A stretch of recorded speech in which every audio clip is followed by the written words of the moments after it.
ça c'est un problème. Ce serait par rapport aux manifestations où on stigmatise toujours de casseurs, de personnes violentes, alors qu'en fait ce n'est pas du tout le cas, c'est très réfléchi, c'est des actes très politiques, et notamment quand c'est des banques qui sont attaquées. Et il y a cette citation de Bertolt Brecht, je ne sais pas si je l'ai bien dit, excusez-moi, mais le plus important c'est la citation, ça dit, excusez-moi je perds un peu la mémoire, voilà, quel est le plus moral, bâtir une banque ou l'attaquer? Et voilà, je pense que c'est assez intéressant. Le roi Louis-Philippe abdique devant l'ampleur du soulèvement populaire de Paris et d'une révolte étudiante. Le 24 février, la République est proclamée, mais la France menace à nouveau de se diviser et de sombrer dans la guerre civile à cause du zèle des socialistes, qui sont à l'époque les partisans les plus radicaux de l'extrême gauche. Ils redoutent en réalité le retour du roi et ne font guère confiance à Lamartine, qui a pris la tête du gouvernement provisoire. Le 25 février, ils marchent en armes sur l'hôtel de ville de Paris, où se trouve alors ce gouvernement. Ils veulent substituer le drapeau rouge au drapeau tricolore et menacent de prendre le pouvoir. À leur arrivée, face aux insultes, aux armes et au drapeau rouge, il voit se dresser devant lui. Lamartine improvise un discours.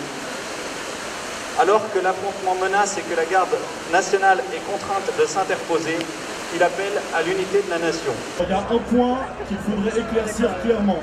Ce point extrêmement clivant, on en parle tous les soirs. Je ne dis pas que ça parasite le débat, mais on en parle, mais on n'en débat pas. On doit parler de la relation de notre mouvement à la violence, définir la violence.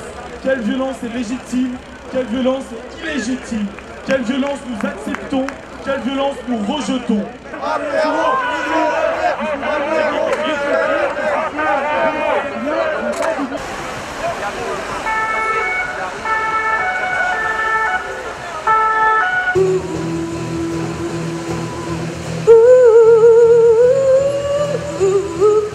Ça fait 1, 2, 3 petites mamas, 5, 6 amis. C'est ne bien que les notes qui sont sous un gâteau.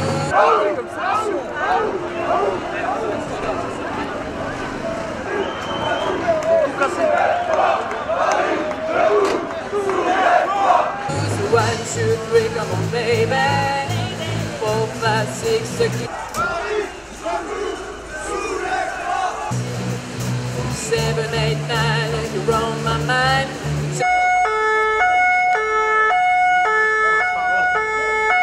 10, 11, 12, tell me when. C'était mieux qu'une musique.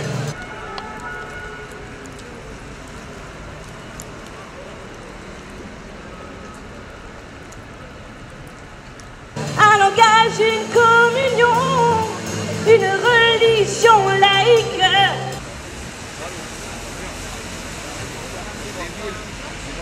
Notre façon de dire non.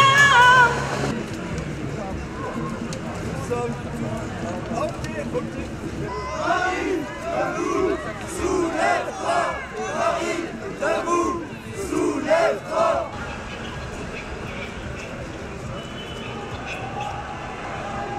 Le socialisme de l'excellence française donnait comme modèle la loi de Chaponnet. Il précisait sa pensée en proposant le licenciement par SMS. Je cherche en vain moi-même une expression qui reproduise exactement l'idée que je m'en forme et la renferme. Les anciens mots de despotisme et de tyrannie ne conviennent point.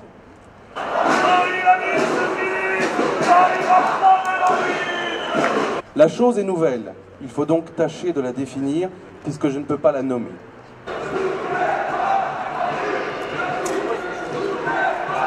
Je vois une foule innombrable d'hommes semblables et égaux qui tournent sans repos sur eux-mêmes pour se procurer de petits et vulgaires plaisirs dont ils emplissent leur âme.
Le mythe d'un contrat social, décrit par Hobbes et Rousseau, peut être une menace s'il restreint les libertés au prétexte de garantir l'intérêt général.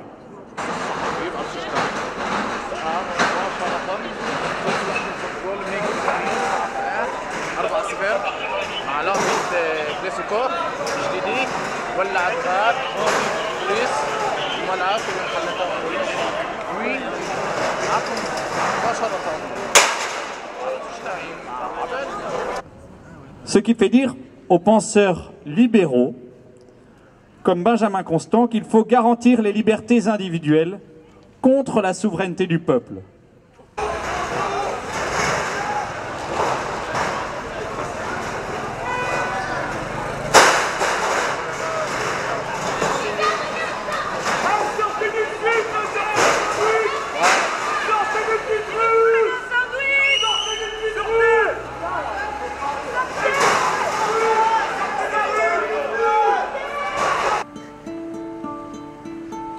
Hello darkness, my old friend, I've come to talk with you again, because a vision softly creeping left its seed while I was sleeping, and the vision that was planted in my brain still remains within the sound of silence.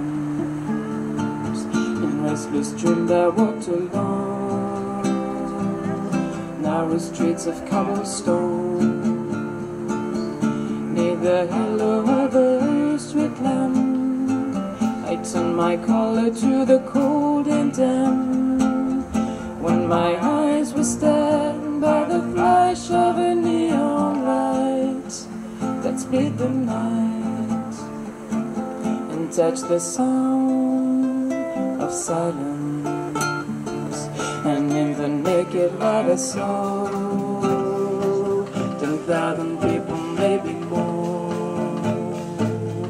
people talking without speaking, people hearing without listening, people writing songs that their voices never shared, and no one dared disturb the sound of silence.